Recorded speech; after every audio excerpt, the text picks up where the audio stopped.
Today we are talking a little bit about basic equipment that you should have in your home when you start prepping or when you just began doing it. And we are going to talk about light today.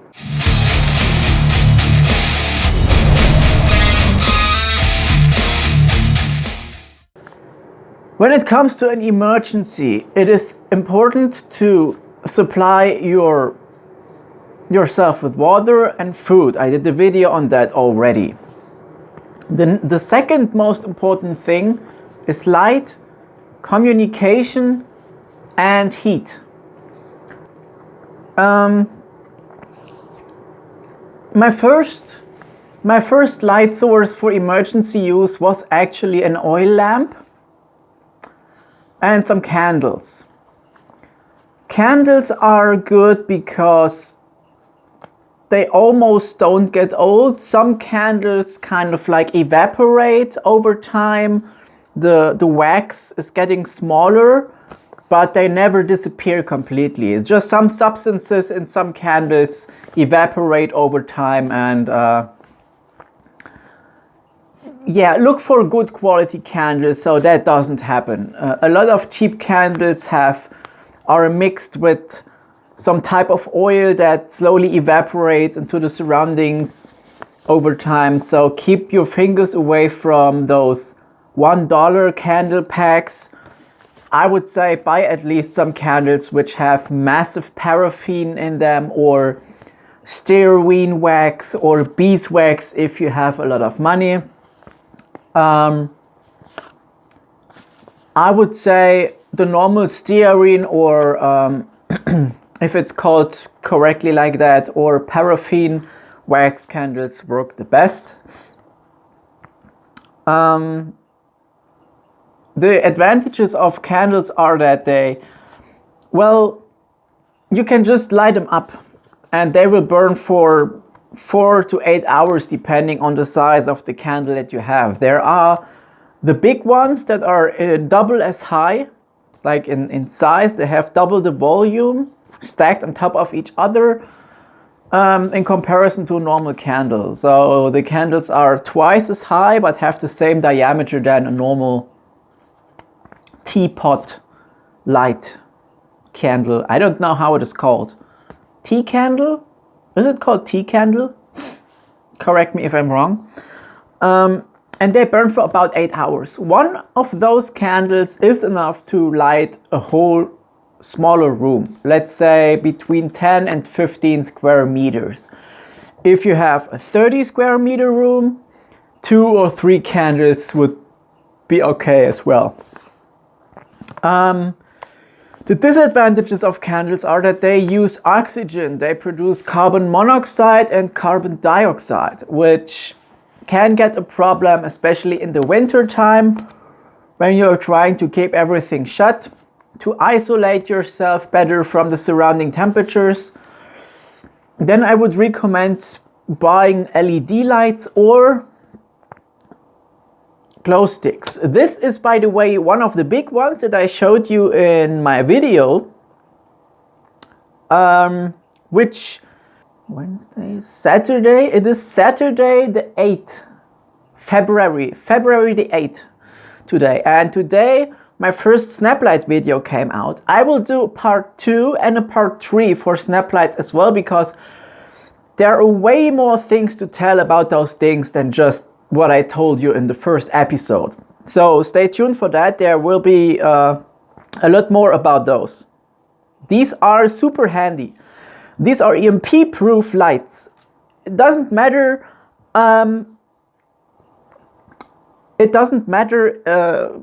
what happens outside. If it's not above 50 degrees Celsius in your area, you can use them at any time. They glow for about 8 to 12 hours. They don't produce harmful gases. They don't produce heat. And the green ones are based on our eyes' properties. They seemingly glow the longest and brightest because green is a color that can be seen easily with our eyes. If you want to know more about that, watch the snap light video that I uploaded today on the February 8th.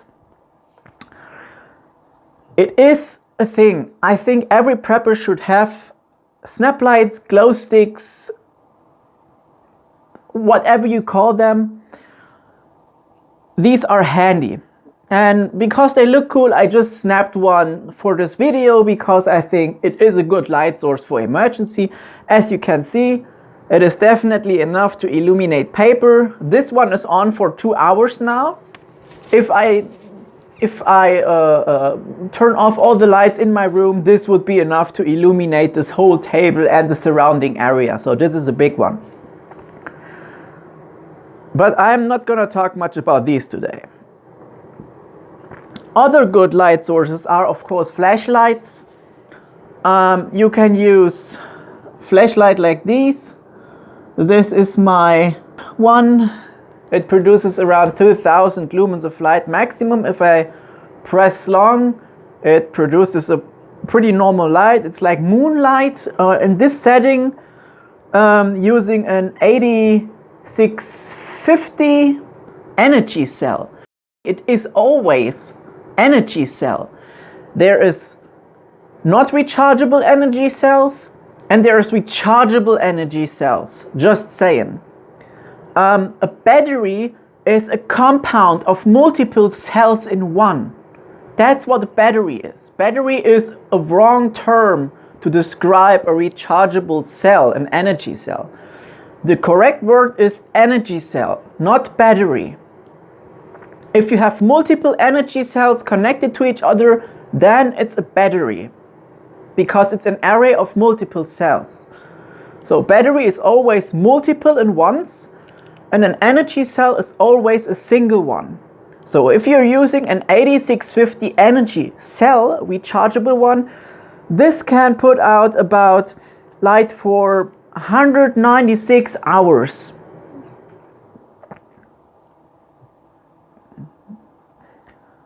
And it can go up to 2000. Oh God. Yeah. So this is the lowest setting that I know of with this flashlight. Okay. I will do a video on gear like that probably in the future. Yeah. Okay. So, flashlights are good. They don't last as long and they do output light in a specific direction. You can buy a diffuser, which basically does spread the light evenly. I'm gonna use this snap light as a diffuser for this little demonstration quick. You have to imagine this on top of a flashlight, for example. Diffusers look like that. They collect the light from the flashlight and they spread it evenly. Okay, you can use basically everything as a diffuser, even and use big flashlight. You can use paper. You can use paper for it, like this. It spreads the light more in a bigger area. You see that? So it's not hard to build a diffuser. A diffuser. Am I spelling that correctly? Diffuser. Diffuse light. Diffuse is like unarming a bomb, right? So diffuse means, you know what I mean. Okay. I'm still learning. Learning is good, so you should do that as well. Then you can use those camping lanterns. I got this one, which has a 5000 milliampere hour battery. I don't know how much watt hours are in there, but I know it's 5 ampere hours. And on this setting, this lamp can provide me with about 1 week, maybe 6 days of light constantly. So if I just turn it on, if necessary, this is probably gonna last a month or even 2. So these are pretty handy. Make sure they are waterproof. This one is IP68 waterproof. It has a specific modis of light. This is cold white, this is warm white, and this is the I just made it brighter. This is the standard setting, so you can make them even brighter. This is the brightest setting. And this is the darkest one. And if you turn it to warm white, on the darkest setting like this, it is going to last for a minimum of a week. So these are pretty handy. And also they give off light in all directions. It even has an emergency function. So, yeah, good. It can put out SOS signals. I can demonstrate it for you. When I press the on button for longer, it basically puts out an SOS signal. You can adjust the brightness of the SOS signal as well. 3, 4, 5. So this is the brightest possible. This is pretty visible. Like, it's really bright. It maybe doesn't look as bright on the camera, but it is really bright.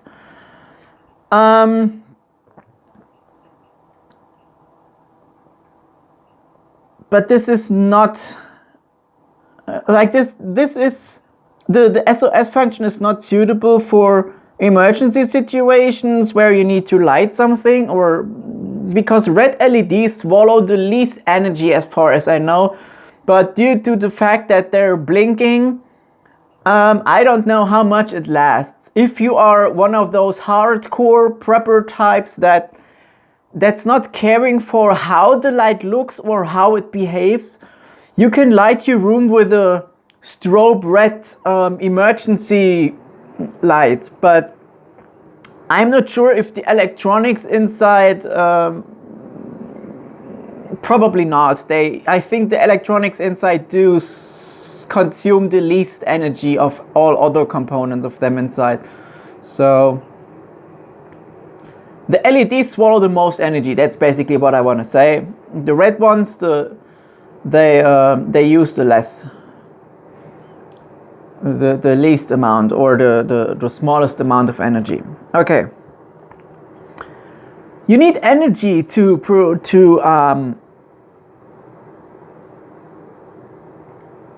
charge them, basically. So it is important to have power banks, in my opinion.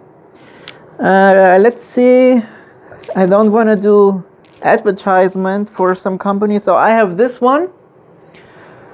It has a solar cell in it. It's glued together. I have that one for 4 years now. The only thing that is making me a little bit angry is that the third indicator LED of the charging indicator bar is not working anymore. But that's also everything. So this solar cell puts out 1 watt. So only in an absolute emergency and under full sunlight, it is enough to charge your phone with 1 watt of energy.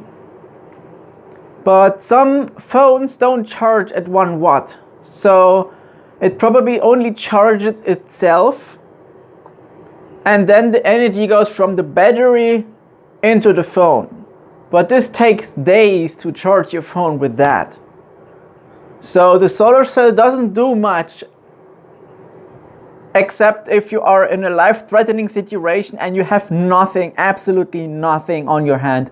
Then the solar cell is probably your last hope. I buy them with solar cells because it's always better to be a little bit more self-sufficient, self-sustained, autark. I don't know if that word's correct spelled in English. So power banks are important. Coming back to those,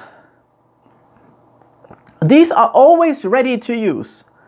They don't need electricity. They're not sensitive to EMP strikes or anything. They're just sensitive to cutting them with a sharp, very sharp edges, but they're also really robust. So it is a pretty robust tool. It's like really hard to actually make them go pop or spill, unless you don't go with a knife and destroy them that way. But yeah, these are my emergency light sources that I own, that I use. So even if an EMP hits, even if a nuclear strike in the upper atmosphere kills all electronics, I'm still able to have some light, which is a game changer at night. There's even devices which allow you to manipulate the light of those things, which make them even more tactical in terms of how to use them or how you can use them. I will do a video about that somewhat next week or so. I got sponsored, and I will get, like, not sponsored from the company itself, but I got sponsored from someone who watches my videos. Thanks for that, by the way. The person knows who he is because he's the only one that has ever supported me, sadly.